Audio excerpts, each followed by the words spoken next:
Ta'ala. Saat itu panas luar biasa. Orang Bahari mengatakan matahari itu sejengkal di atas kepala. Apakah matahari itu memang sejengkal? Wallahu alam. Tapi yang jelas nisbah panasnya itu sangat luar biasa. Seperti halnya matahari yang hanya sejengkal dari kepala. Panas luar biasa. Kita kalau ke Mekah saja pada saat kena musim panas yang derajatnya sampai 40, 50 itu aja sudah tidak kuat. Apalagi nanti dia di akhirat. Nah, begitu panasnya maka orang-orang kocar-kacir pada saat di padang mahsyar nanti. Tetapi ada 7 golongan kata Nabi kita Muhammad SAW yang nanti di akhirat Allah memberikan naungan kepada 7 golongan tersebut. Mudah-mudahan kita termasuk nih salah satunya yang 7 orang ini. Amin. Insyaallah. Amin ya rabbal alamin. Yang pertama yang nanti di akhirat mendapatkan naungan dari Allah Ta'ala adalah imamun adilun, pemimpin yang adil. Pemimpin yang adil. Ini kan lagi, maksudnya sebentar lagi akan apa namanya ini? Pemilihan pilkada, pemilihan wali kota, pemilihan gubernur. Nah ini siapa yang menjadi pemimpin nanti dia adil, maka dia adalah salah satu yang di akhirat nanti mendapatkan naungan dari Allah Subhanahu wa Ta'ala. Pemimpin tidak membantu hanya golongannya, tetapi seluruhnya. Masyarakat akan merasa senang dengan kepemimpinannya. Masyarakat merasa bahagia dengan kepemimpinannya. Jadi siapa saja yang memegang kekuasaan harus adil begitu. Orang sekarang ini moodnya apa ya? Pro rakyat. Bukan hanya waktu mau penyucukan baru kayak pro rakyat begitu, makan di warung, duduk dengan tukang ojek, ya, jalan-jalan apa namanya belusukan ke nelayan. Enggak, bukan seperti itu. Tapi sebelum dan sesudahnya memang orang ini sudah jiwanya jiwa pro rakyat bahasa kitanya. Membela rakyatnya, menyenangkan rakyatnya. Itu yang ibarat kata menjadikan masyarakat senang. Sayyidina Umar ibn Khattab radhiyallahu taala anhu ketika beliau jadi khalifah, satu malam beliau ngontrol masyarakat beliau di kota Madinah. Jalan Sayyidina Umar, ya, mau ngontrol, siapa tahu ada apa begitu di kota Madinah. Saat beliau lagi patroli sendirian, nggak perlu pakai patwal lah maksudnya, polisi pengawal nggak perlu, ya, tidak perlu pakai wartawan, jalan beliau begitu sama anak buah bahasa kita ajudan beliau berdua jalan tengah malam. Tiba-tiba beliau melihat ada rumah yang apa namanya itu masih menyala lampunya, lampu api itu ada nyala. Sayyidina Umar melihat mendekat begitu, siapa ini masyarakat siapa yang masih menyala rumahnya ini. Ternyata ketika beliau melihat ada seorang ibu lagi masak dan di samping itu ada anaknya lagi kelaparan, nangis anaknya itu. Sayyidina Umar pun minta izin untuk masuk ke dalam rumah. Ini yang ibu ini nggak tahu bahwa ini adalah khalifah, raja, presiden atau bahasa kita nggak tahu. Kata Sayyidina Umar, bahasa kita sudah dipersilakan masuk. Wahai ibu, apa yang kau masak? Katanya saya lagi masak. Masak apa? Ya masak katanya. Kenapa? Itu anak saya lagi kelaparan itu. Dia nangis sudah berapa hari ini nggak makan dan saya pura-pura masak. Emangnya apa yang kau masak? Aku masak batu. Masak batu. Sampai kiamat pun yang namanya batu dimasak gak bakalan masak. Namanya juga batu. Terus kenapa engkau melakukan itu? Karena saya gak punya gandum, gak punya makanan. Dan saya memasak ini supaya menyenangkan hati anak saya. Jadi kalau anak saya lagi makan, iya sebentar, mama lagi masak, belum masak lagi. Sampai anak itu tertidur dengan laparnya.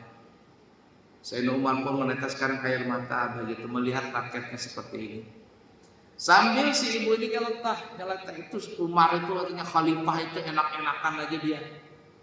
Makan enak begini, rakyatnya ini gak kasihan begini, gak sampai kelaparan begini, gak tahu. Si ibu ini gak tahu bahwa itu adalah Sayyidina Umar bin Khattab. Maka Sayyidina Umar pun mendengar caci makian dari sang ibu ini tentang namanya Sayyidina Umar, padahal yang dicaci orangnya lagi ada di hadapan. Sayyidina Umar pun pulang, sebentar Bu ya, saya akan pulang sebentar, nanti saya bawa makanan ke sini. Langsung beliau pulang, minta sama ajudannya untuk membuka Baitul Mal, bahasa kitanya gudang lah, bulog. Maka Sayyidina Umar bin Khattab pun mengambil gandum, ya, karung, angkat minyak, mentega, gula, sembako lah bahasa kitanya ya. Ajudan beliau mengatakan, wahai Sayyidina Umar, biar aku yang memikul itu. Kata Sayyidina Umar, apakah kamu mau memikul bebanku di akhirat nanti? Aku merasa sebagai khalifah tidak adil dalam dunia ini, karena ternyata rakyatku masih ada yang kelaparan. Apakah kamu mau memikul bebanku nanti di akhirat? Mau tanggung jawab kamu? Kata Sayyidina, biarkan aku yang memikul ini. Sayyidina Umar pun memikul barang sembako tadi. Sampai di rumah tadi, maka Sayyidina Umar pun memasak gandum tadi. Beliau yang masak, beliau yang bikin adonan, ibunya duduk sudah, bukan saya masak Bu. Masak, dimakan, jadikan roti bahasa kita nih ya. Kemudian ada ya kabeh apa dan sebagainya, jadi semuanya. Kata Sayyidina Umar, mari Bu makan. Anaknya tadi bangun, ayo nak makan nak. Ya, dikasih makan semuanya.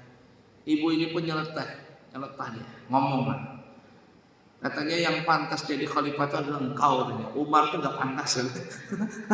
Umar itu nggak pantas. Ajudannya sudah matanya berkaca-kaca. Diam saudara. Yang dia puji, yang dia caci tentang Sayyidina Umar adalah orang yang lagi di hadapan ini. Sebenarnya yang jadi khalifah itu engkau, bukan Umar yang ada di sana. Setelah kenyang, anaknya, ibunya pun sudah tenang. Ya, baru kata dikasihkan uang dan sebagainya lagi. Sayyidina Umar pun pulang. Ya, pulang sampai meneteskan air mata. Karena takut di akhirat nanti kalau nanti ini menjadi bumerang yang jelek buat Sayyidina Umar. Setelah pulang, ajudan ini ngomong, Bu, kamu mau tahu siapa yang menolong tadi? Udah tahu. Itulah Sayyidina Umar. Itulah Sayyidina Umar. Itu Sayyidina Umar. Iya. Tanpa ada wartawan. Zaman sekarang kan kalau begitu kan langsung wartawan. Enggak, Sayyidina Umar diam-diam aja. Pro rakyatnya nggak perlu pakai wartawan. La ilaha illallah. Ya, jadi mudah-mudahan yang jadi pemimpin, insya Allah menjadi pemimpin yang adil. Dia akan diberikan naungan di akhirat nanti oleh Allah Subhanahu wa taala. Yang pertama, yang kedua, wasyabun nasya'a fi ibadatillah taala. Pemuda yang hidupnya itu selalu ibadah kepada Allah taala. Nah, ini jarang nih pemuda nih. Kalau yang tua di atas umur 40 tahun wajar aja rajin ke masjid kayak begini nih, subuh-subuh ini. Ini hampir rata-rata, bukan hampir rata-rata, memang di atas 40 tahun semua. Yang ngisi masjid, yang ngisi majelis taklim, yang mengisi di mushola itu memang rata-rata orang-orang tua. Jadi di sini tidak masuk orang tua itu wajar aja kalau dia mau ibadah. Kenapa? Memang sebentar lagi meninggal, jadi siap-siap aja ibadah. Di sini tidak ada prioritas untuk orang tua, tapi kalau ada anak muda yang rajin ibadah, yang mengisi di mushola itu, di masjid itu, di pengajian anak-anak muda. Apalagi yang giat beribadah anak muda, ini kan sungguh luar biasa nih.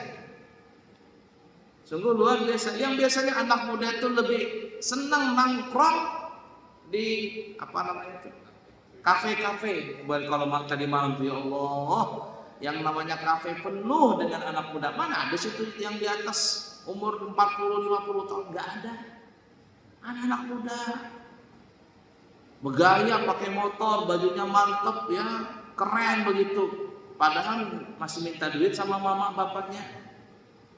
Nah, beli bensin aja minta duit sama mama bapaknya, ngerokok aja minta duit sama mama bapaknya. Dia masih kepingin bergaya begitu. Nah, coba kalau seandainya anak-anak muda itu yang nongkrong di kafe, ganti nongkrong di kafe itu menjadi tongkrongan yang baik.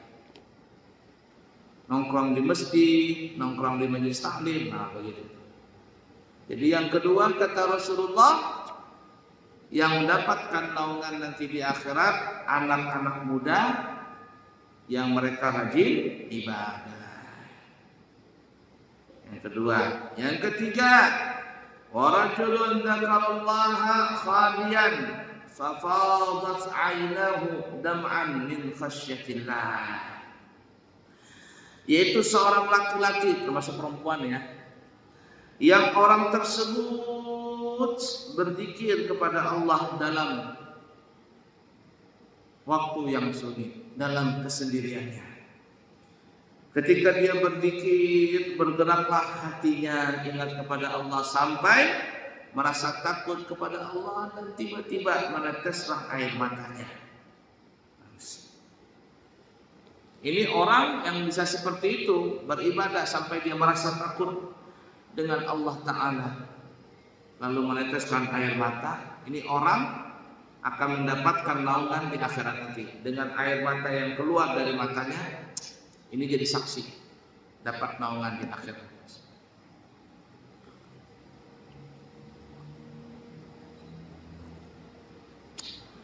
Kalau lagi live, lagi direkam video nih ya, lalu ustadznya baca doa, nangis-nangis begitu di depan audiens, di depan kamera. Wah, itu mah nangisnya bisa jadi bukan karena Allah, tapi karena supaya dilihat khusyuk di depan kamera. Apa bahasa kita ini? Actionnya, action aja begitu, atau dia cuman ya gitulah. Terlihat terharu, khusyuk banget. Kenapa? Depan kamera. Kenapa? Dilihat orang. Nah, ini mah belum tentu. Tapi kalau sendiri begitu duduk di hadapan Allah, di sejadah, tenang begitu. Gak ada kamera, gak ada yang tahu.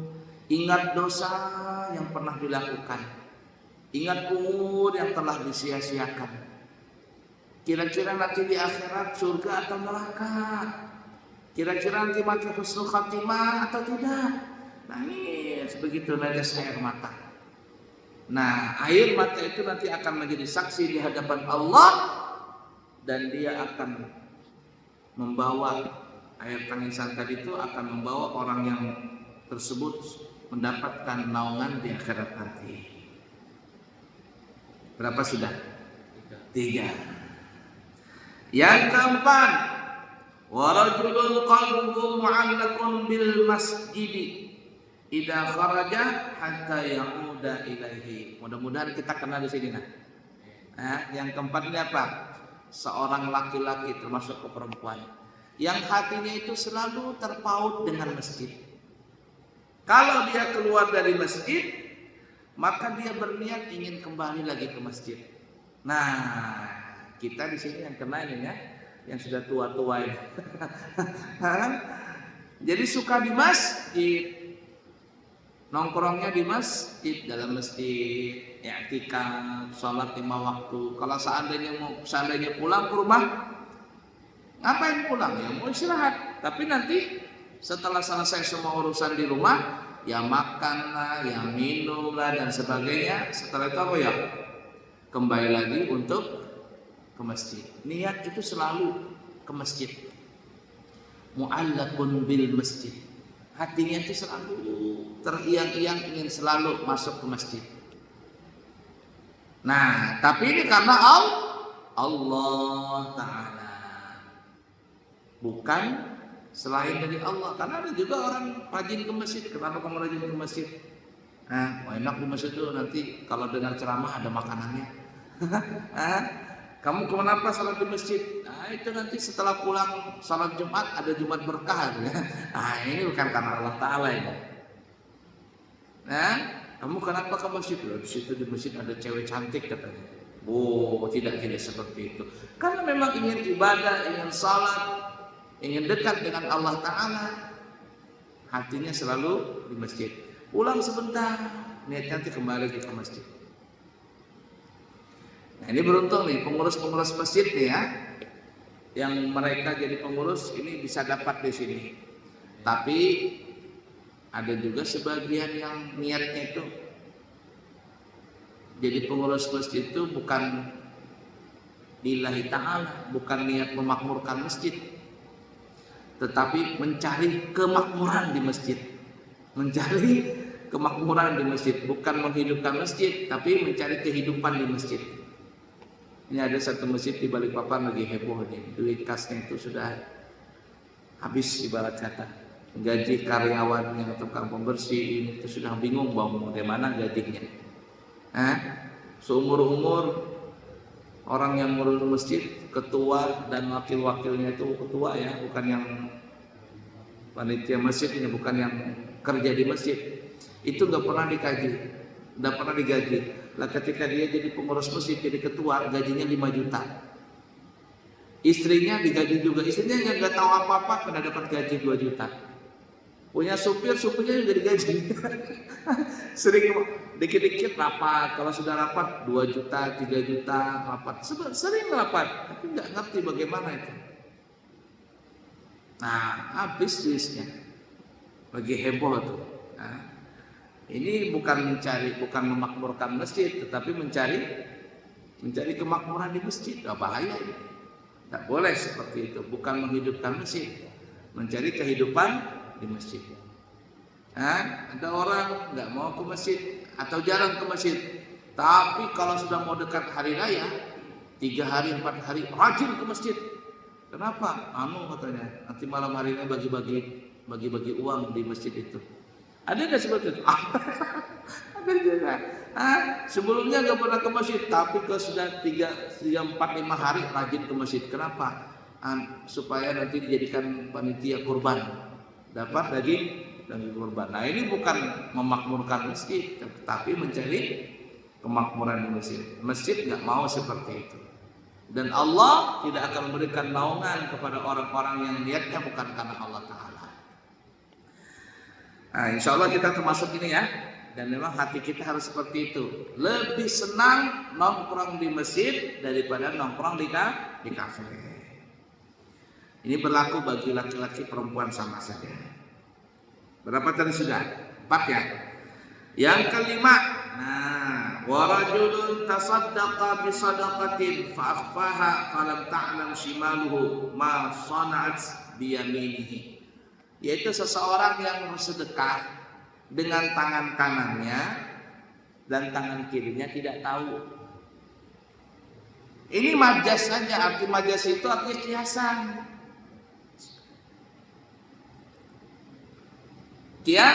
Kiasan artinya ketika bersedekah itu nggak pamer, nggak perlu orang tahu. Tapi ada juga orang yang bersedekah caranya begini, ya. Ketika dia masukkan uang kotak infak, tangan kirinya ditaruh belakang atau dimasukkan dalam baju gini. Kenapa? Hadisnya kan katanya yang sedekah pakai tangan kanan, tangan kirinya nggak tahu. Bukan begitu maksudnya, itu kiasan saja. Artinya ketika dia sedekah nggak perlu orang lain tahu. Tapi kalau memang dia sedekah orang lain perlu tahu, itu udah masalah. Yang penting hatinya dia karena Allah. Ada saya lihat orang sedekah ya, kalau hari Jumat gitu kan ya, celengan kotak infak kan jalan tuh di depan orang yang sholat. Ketika dia bersedekah, masukin duit ke kotak infak, ditutupin gini. Ya, ditutupin. Kenapa sih? Malu kan? Cuma 2.000 gitu. Sudah sedekah aja, nggak perlu ditutup-tutupin begitu. Jadi sebenarnya begini ya, ini cuma kata-kata kiasan. Mau dilihat orang atau tidak dilihat orang itu nggak masalah. Yang penting maksudnya ketika sedekah itu karena Allah Ta'ala. Bahkan saya pribadi nih ya, saya pribadi lebih senang kalau orang bersedekah, apalagi kalau sedekahnya itu banyak, infaknya itu banyak. Lebih senang saya melihat orang itu kalau ketika berinfak, dia beritahukan berapa infaknya. Untuk apa? Untuk memotivasi orang-orang yang belum tergerak hatinya untuk sedekah. Ini bagi orang yang hatinya sudah kuat ya, hatinya sudah kuat itu artinya dia mau tahu atau nggak tahu dia bersedekah, ya orang lain tahu atau nggak tahu dia sedekah itu masa bodoh. Kalau orangnya dia punya hati sudah kuat, sudah memang biasa sedekah, sudah biasa gitu nah. Maka kalau dia sedekah, menurut kami pribadi lebih baik dia beritahukan kepada orang. Untuk apa? Memotivasi agar orang lain juga bisa bersedekah. Tapi kalau dia nggak kuat dengan hati seperti itu, maka jangan. Lebih baik dia diam-diam saja. Ya. Dan saya terus terang lebih suka panitia masjid atau panitia apapun kalau mengumpulkan dana, ketika mengumumkan itu menyebut namanya. Panitianya, Fulan bin Fulan telah menyumbang 1 juta rupiah. Haji Otong bin Nanang telah menyumbang sebesar 20 juta rupiah. Sebutin itu. Saya lebih senang ketika diumumkan secara pribadi ya. Ketika panitia mengumumkan itu disebutin nama penyumbang. Untuk apa? Untuk menutup pintu suudzon dari orang-orang lain. Daripada telah menyumbang hamba Allah Ta'ala 1 juta rupiah. Nomor 2 telah menyumbang hamba Allah 1 juta. Ada 10 orang hamba Allah. Ini bisa menimbulkan kecurigaan. Ada 10 orang nih hamba Allah, katanya tulis saja hamba Allah 1 juta katanya. 10 orang ini 1 juta. Kalau dikumpul berapa semuanya? 10 juta. Nah, panitia ini bisa main bahaya di sini. Tulis hamba Allah. Kemudian bisa nilep ini. Hamba Allah yang nomor 3 dia tilep 100.000, ditulis 900.000. Atau dia ambil nanti yang nomor 4 umpama dijadikan 800.000. Ketika diumumkan hamba Allah pertama 1 juta, hamba Allah kedua 1 juta, hamba Allah ketiga 1 juta, hamba Allah yang keempat 800.000, hamba Allah yang ke-6, ke-7 umpama 700.000. Orang yang tadi menyumbang 1 juta, dia berpikir, oh hamba Allah yang 1 juta itu berarti saya. Dia tidak menyangka bahwa yang dia sumbang tadi telah ditelep sama orang yang tukang catat ini. Siapa yang tahu? Ketika nanti panitia nyetorkan kebenaran, Pak ini tadi kumpulnya ini hamba Allah semuanya Pak ini Pak. Yang 1 juta, ada yang 700.000 Pak. Padahal yang 700.000 nyumbangnya 1 juta. Tapi karena nggak tahu namanya ditelepnya. Tapi kalau disebutin nama Haji Fulan bin Fulan 1 juta, Haji Fulan bin Fulan 1 juta, Haji Fulan bin Fulan 700.000. Ketika didengar sama Haji Fulan bin Fulan, loh kenapa 700.000 tulisannya? Saya kan nyumbangnya 1 juta. Wah, berarti ini ada main belakang nih, bisa diprotes. Nah, jadi menyebutin nama itu untuk menutupi prasangka buruk antara penyumbang dengan panitia dan begitu juga masyarakat umumnya. Dan yang menyumbang ini kalau dia menyebutin namanya niat untuk memotivasi alias mengajak orang lain supaya juga bersedekah seperti halnya dia, itu boleh. Tapi kalau nggak kuat maka jangan disebutin namanya. Nah yang seperti ini maksudnya kiasan tadi, orang yang sedekah pakai tangan kanan, tangan kirinya tidak tahu, ini bagi orang yang nggak tahan di dalam ujian dan cacian dari manusia. Tapi kalau seandainya sudah makamnya tinggi, ujian dan cacian dari makhluk Allah Ta'ala itu semuanya sama. Yang dia lihat bukan manusianya, yang dia lihat adalah Allah. Kalau ada orang memuji dia pastikan, ini Allah yang memuji saya. Ketika ada yang mencaci dia pastikan inilah gerakan dari Allah untuk mencaci saya. Tapi hakikatnya ini adalah cobaan buat saya. Ada orang-orang yang sudah sampai makamnya seperti itu. Maka orang yang punya makam seperti itu, pujian dan cacian itu sama. Silakan bisa melakukan ketika dia bersedekah, ketika ibadah, dia perlihatkan ibadah itu kepada orang lain. Untuk apa? Untuk memotivasi orang lain bisa beribadah. Tapi kalau dia nggak bisa, ketika dipuji masih senang, ketika dicaci dia merasa marah, ini belum bisa, hatinya belum stabil ya. Maka ketika bersedekah, amalkan ini. Tangan kanan sedekah, tangan kiri sembunyi, alias jangan pamer. Kalau nggak kuat, maka diam-diam aja sedekahnya. Berapa sudah tadi? 5 ya. Kemudian yang ke-6. Wa rajulani tahabbani fillahi fajtama'a ala dzalika waftaraqa alaihi. Yaitu ada 2 orang, mau laki-laki kah atau 2 orang perempuan kah, yang mereka itu saling mengasihi bukan lantaran ikatan darah, tapi karena ikatan iman dan Islam. Ini ada orang berkawan karena Allah, dia bertemu karena Allah, dia berpisah karena Allah. Ketika temannya salah, dia tegur, beri nasihat. Ketika temannya benar, dia memberikan semangat. Ini namanya teman. Berteman karena Allah. Tapi ada orang berteman itu karena ada batu di balik udang. Alias udangnya lebih gede daripada batunya.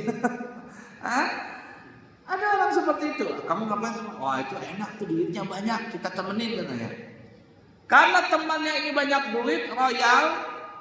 Temannya yang kedua ini berteman dengan si nomor 1, ngajakin makan, minum itu. Ini niatnya bukan karena Allah, bertemannya bukan Allah, karena Allah. Ini namanya bahasa kita zaman tahu, penjilat. Kalau memang karena Allah Ta'ala, teman itu miskinkah, teman itu kaya, dia tidak pandang itu. Yang dia pandang, dia senang dengan teman seperti itu.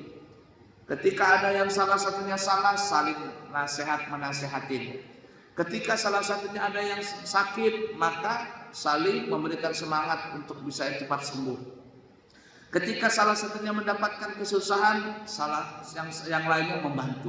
Itu yang disebut namanya saling mengasihi, bukan embel-embel yang lain.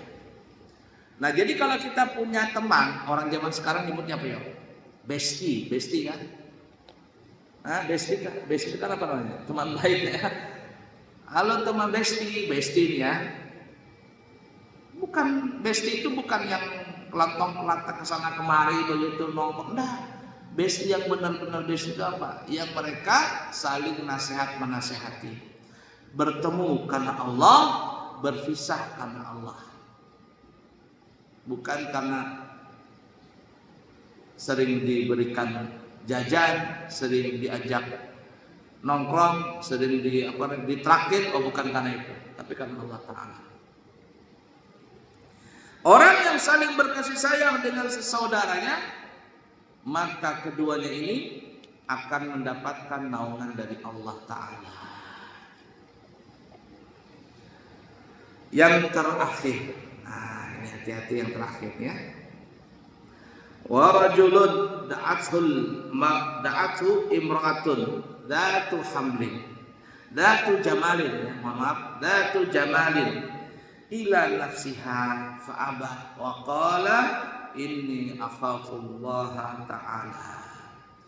Yang ketujuh adalah seorang laki-laki yang diajak untuk bermain serong dengan seorang perempuan yang cantik.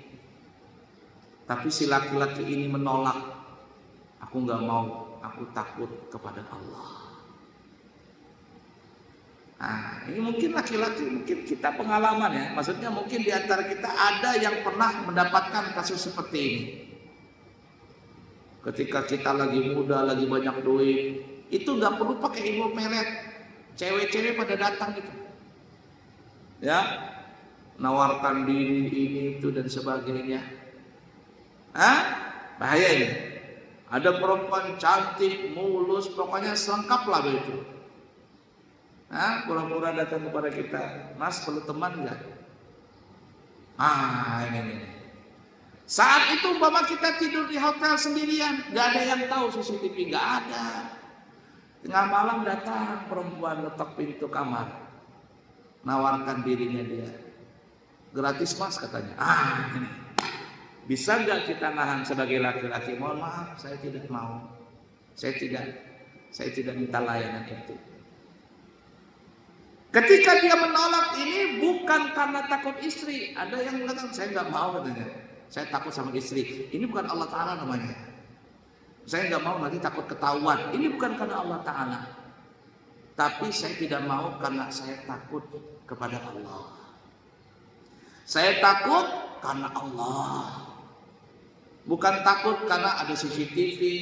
Bukan takut karena takut nanti ketahuan istri. Bukan takut nanti karena ini itu. Nah. Menolak ajakan perempuan-perempuan nakal seperti itu, tapi karena Allah. Nah, kira-kira. Nah, jadi kalau ada umpama laki-laki pernah mendapatkan seperti ini, kasus seperti ini, lalu dia menolak ajakan perempuan yang tidak baik tadi karena Allah, maka orang ini di akhirat akan mendapatkan naungan dari Allah Subhanahu wa Ta'ala. Nah, Bapak Ibu, para jemaah sekalian yang disayangi Allah dan dicintai Allah, itulah 7 golongan yang nanti di akhirat mendapatkan naungan di bawah arsy, yang Allah memberikan kemuliaan kepada mereka. Mudah-mudahan kita termasuk daripada salah satu yang 7 tadi. Baik, kiranya cukup sekian dulu. Insya Allah nanti kita menyambung di kesempatan yang akan datang. Saya minta izin, tanggal 24 saya akan berangkat umrah dan tanggal 7 Desember baru kembali. Ya, baru kembali. Kemudian nanti istirahat kurang lebih sebulan, tanggal 15 Januari kurang lebih nanti kami berangkat lagi membawa rombongan pulang di akhir Januari. Nanti kalau tidak ada halangan di akhir Februari, yakni masuk awal Ramadan, kami insya Allah berangkat lagi untuk memimpin jamaah. Baik, kiranya cukup sekian, semoga bermanfaat dan semoga kita bisa mengamalkannya. Subhanakallahumma bihamdika asyhadu an la ilaha illa anta astaghfiruka wa atubu ilaik. Wa akhiru kalam wassalamu alaikum warahmatullahi wabarakatuh.